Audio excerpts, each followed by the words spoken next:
Bonjour et bienvenue dans cette nouvelle vidéo. Alors aujourd'hui dans cette vidéo je voulais parler d'un sujet sur lequel je me suis pas mal interrogé et sur lequel je m'interroge toujours à mesure que je réfléchis à l'écriture de mon prochain roman. Et cette question c'est de savoir est-ce que l'on peut avoir un héros qui ne soit pas un élu? Alors si je me suis posé cette question c'est parce que avoir un héros qui soit un élu c'est vraiment un cliché qui est tellement utilisé et surtout très mal utilisé, tellement que je voulais l'éviter. Mais du coup, j'en suis parvenu à me demander, est-ce qu'en voulant s'en éloigner, est-ce que je vais pas faire un élu, mais juste qui dirait pas son nom en fait? Et est-ce que le simple fait que je choisisse de raconter le destin de ce personnage-là, est-ce que ça n'en fait pas de toute façon un élu? Et enfin, donc la question la plus importante qui revenait sans cesse, c'était élu ou pas, au final, est-ce que c'est vraiment important pour l'histoire que je vais raconter? Et donc je vais essayer de répondre un peu à tout ça dans cette vidéo. Alors déjà, un élu, qu'est-ce que c'est? Eh bien, c'est quand le héros, il est le seul à pouvoir accomplir la quête autour de laquelle tourne l'histoire, ou alors de vaincre l'ennemi principal, et surtout, il est le seul à le pouvoir, parce qu'il a été choisi ou élu par quelque chose ou quelqu'un.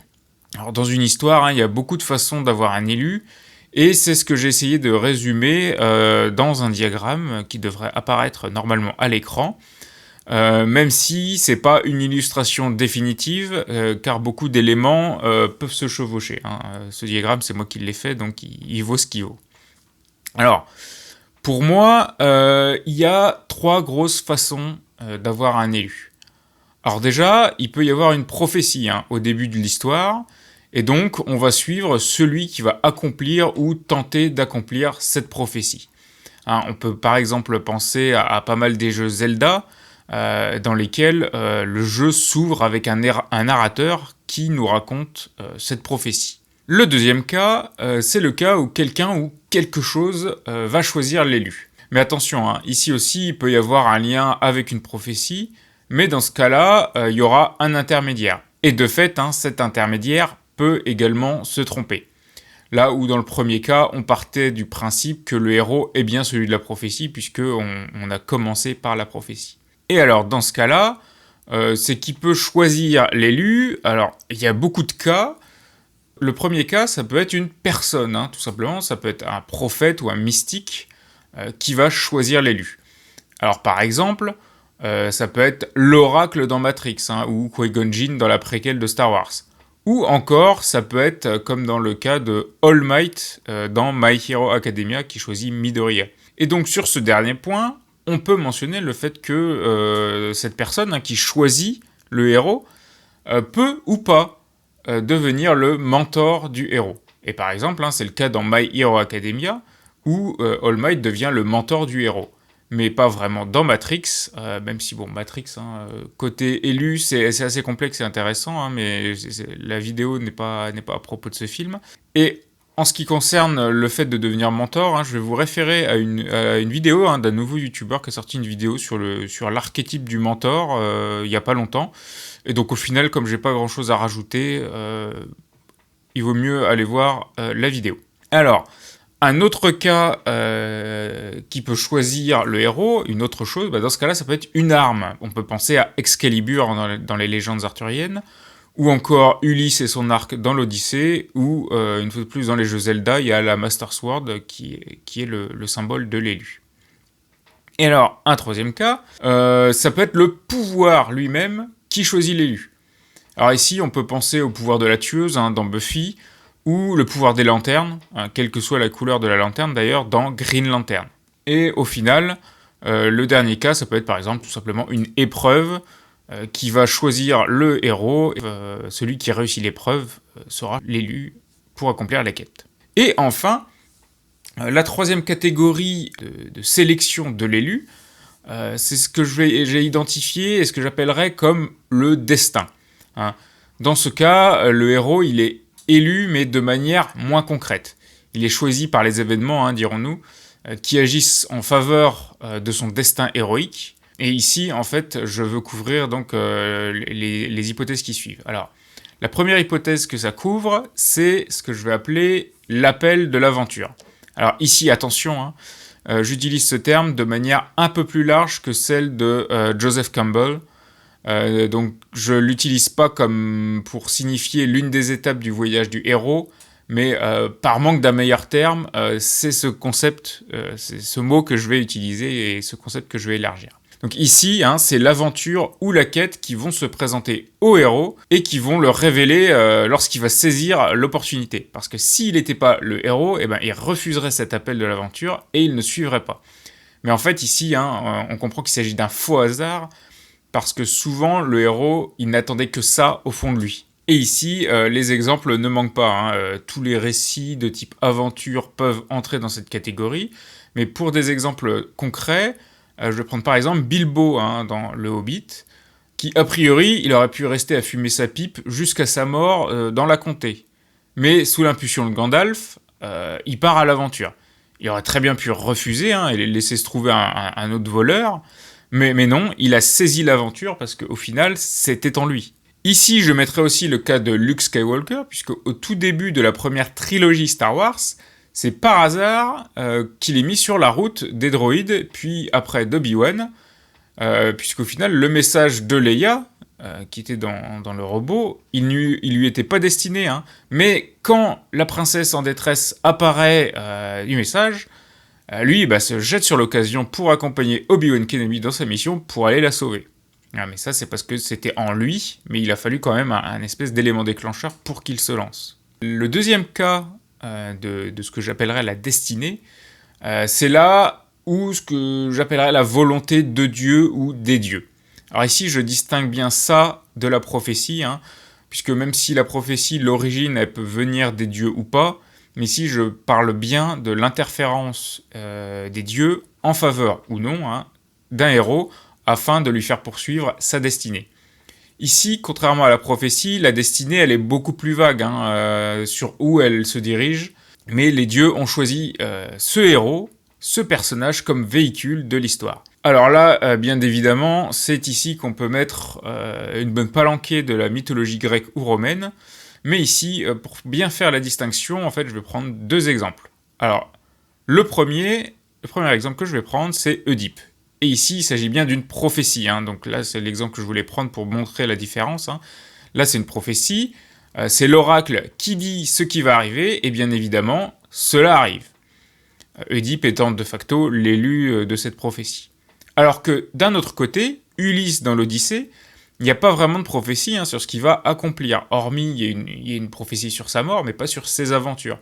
Mais par contre, tout au long de son aventure, il est aidé, tout au long de son Odyssée, il est aidé par tout un tas de dieux. Et enfin, le dernier cas, la dernière hypothèse, et évidemment c'est la plus importante pour ce qui est de la réponse à la question de cette vidéo, et cette dernière, c'est tout simplement la volonté de l'auteur ou de l'écrivain.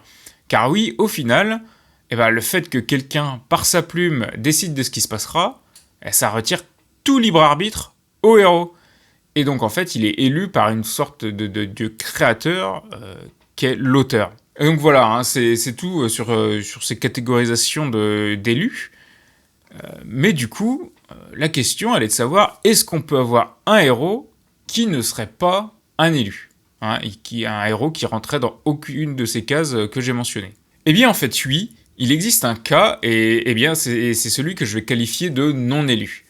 Il faut bien comprendre ce terme comme l'inverse de celui de l'élu, car si pour l'élu, il est choisi, dans le cas du non-élu, il se choisit lui-même. C'est en fait le cas du personnage qui deviendra héros par sa propre volonté intérieure de le devenir. Et au final, c'est pour moi la catégorie de personnage la plus intéressante parce qu'elle offre le plus de possibilités pour lui d'évoluer et de grandir. Et au final, c'est celui qui se rapproche le plus de nous. Un bon exemple, c'est Sam dans Le Seigneur des Anneaux. Puisque si Frodon a été choisi pour porter l'anneau, Sam, lui, il est un peu là que par hasard. Et c'est lui-même qui choisit d'accompagner Frodon, alors que personne ne le lui avait demandé. Il aurait très bien pu retourner de là où il venait. Un autre exemple, dans ceux que j'ai cités précédemment, c'est dans My Hero Academia, puisque dans ce manga, si Midoriya c'est l'élu, il est élu par All Might, Bakugo, qui est son rival, lui, il n'a pas abandonné l'idée de prendre la première place d'All Might, alors que lui n'est pas un élu, Et ces raisons sont tout à fait personnelles pour essayer d'accomplir sa propre destinée. Mais par contre, du coup, si on va jusqu'au bout du raisonnement, est-ce que quand on a un non-élu, est-ce que de toute façon, on va pas se faire rattraper par le fait qu'il soit élu de par la volonté de l'auteur qui lui donne vie? Et là, bah oui, force est de constater qu'effectivement, à partir du moment où il y a un auteur derrière, on peut dire que la propre volonté du personnage n'existe pas vraiment, puisqu'en réalité, il n'a pas de libre arbitre. Alors après, je conçois que pour le lecteur, cette différence, elle a pas vraiment d'importance. Mais ça, j'y reviendrai un peu plus tard lorsque je parlerai de comment bien écrire son personnage d'élu. Mais avant de passer à cette partie, je voulais pousser le raisonnement encore un peu plus loin, pousser encore la réflexion un peu plus loin, car comme j'ai indiqué, élu ou non élu, et au final, le personnage se fait rattraper du simple fait que son existence elle vienne de l'existence sous-jacente d'un auteur. Et du coup, est-ce qu'il serait possible de s'extraire même de ça? Alors pour moi, c'est possible, et il y a deux possibilités, mais avec en réalité une seule des deux qui serait viable.